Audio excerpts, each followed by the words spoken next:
The Listening Tube presents Not the Headlines. I'm Bob Woodley from The Listening Tube.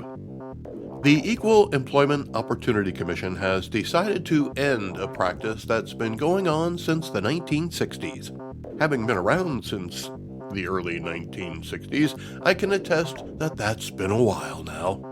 Since I was 4 years old, the government has been keeping track of people in the American workforce by a number of categories, including sex and race. When we started keeping track, it was because we needed data to determine to what extent bigotry and prejudice were playing in the hiring process in the country's factories and office buildings. But what the government did was divide us up by race as the only measurement that mattered when it came to equality. The goal of equality became having a proportional number of each part of the way we were divided by the government, or at least an overall average. So they could show that progress was being made.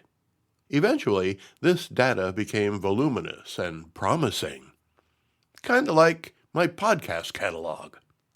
What it showed was that minority participation in all kinds of fields was increasing as we moved through the 1970s, the 80s, the 90s, and so on until and including today. The United States of America is the most diverse country on the planet and has more opportunity for anyone of any color or origin than anywhere else on the planet. Keeping track of the sex and race of each employee is both sexist and racist. As for sexist, well, flip a coin. There are only two. That part's easy. But when it comes to demographics that might be beneficial to businesses like education or skill, the government instead chose to divide us up into racial categories. A story published by the Associated Press describes the form used by the government to keep track of all the different ways they determined were important. The story says the form has evolved over time, but basically breaks down job categories from top level to grunts, and asks how many men and women in each category and how many are Hispanic or Latino, Black or African American, Asian, Native Hawaiian, American Indian, or Alaska Native people are part of the workforce. So that's all they want to know? There seems to be someone missing from that list. Do they not even keep track of the Northern European/Caucasian people? Are they irrelevant to the data?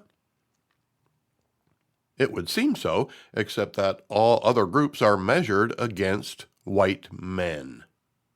And people use the data to justify having fewer white men in top managerial positions.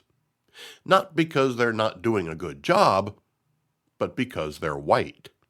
And the data suggests there should be more top leaders of the other groups the government established. That's become the reason for keeping track of us in such a racist way. Well, that can't be right.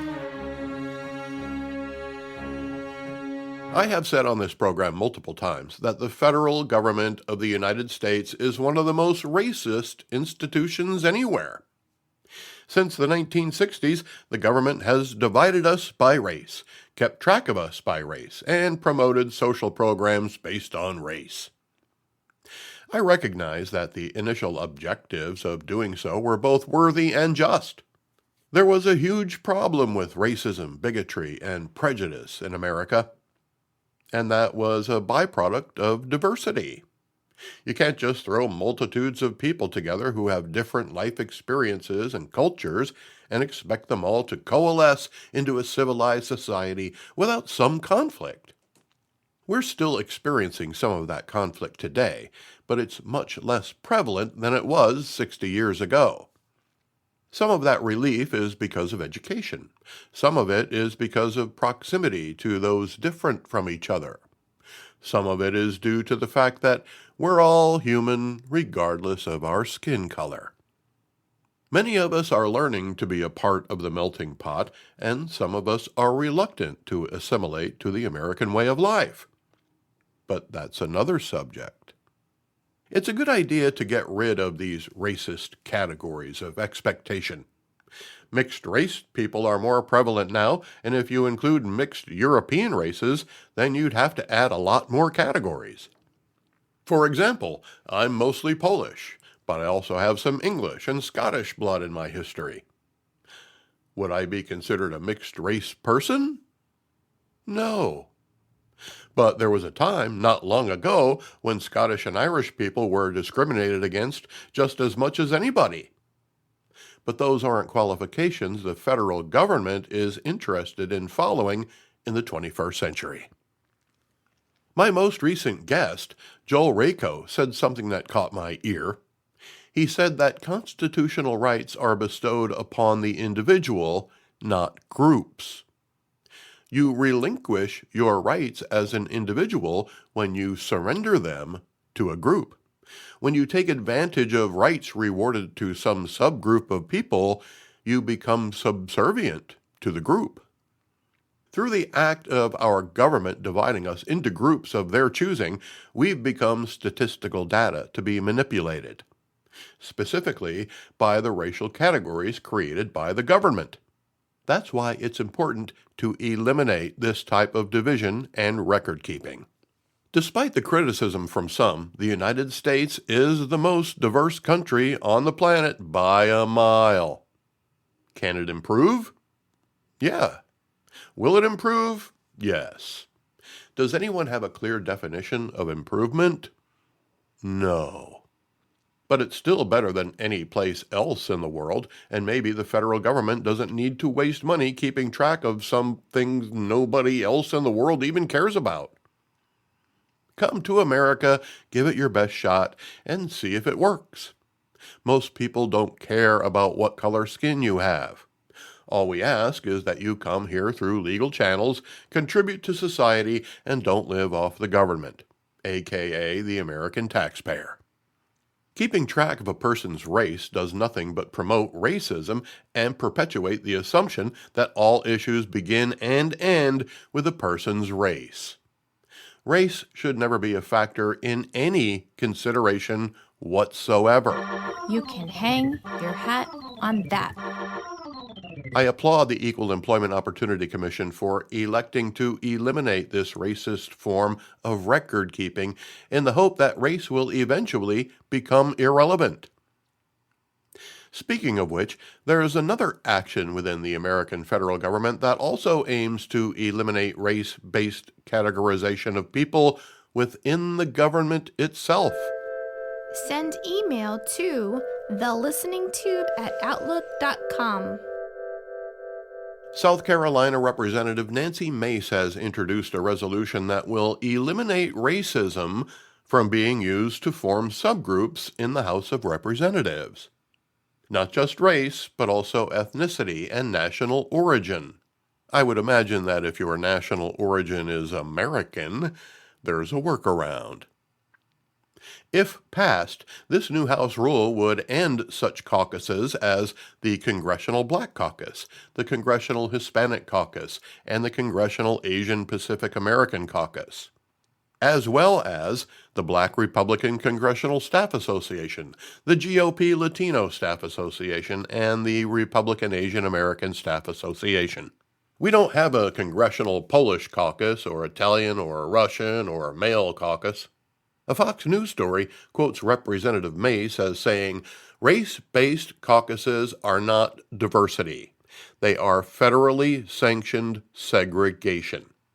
You do not get to lecture America about inclusion while running an organization which checks your skin color at the door.